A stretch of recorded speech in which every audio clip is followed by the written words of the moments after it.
Naibu Waziri Mkuu na Waziri wa Nishati, Mheshimiwa Doto Biteko, ameelekeza Wakala wa Nishati Vijijini LEA kutoa ruzuku kwa Jeshi la Magereza ili kutekeleza maelekezo ya serikali kuhusu matumizi ya nishati safi ya kupikia na kuhakikisha magereza yote yanaondokana na nishati sio safi.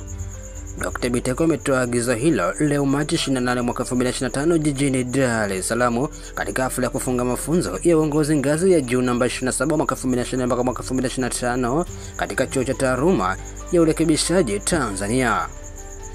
Taenda kunukuu, magereza yote 129 yamehama katika matumizi ya kuni na sasa natumia nishati safi ya kupikia, na ielekeza LEA ile ruzuku tunayopanga kuitoa kwa wazalishaji mbalimbali kwa ajili ya vifaa vya matumizi ya nishati safi ya kupikia magereza wapewe kipaumbele, amesema Dr. Biteko.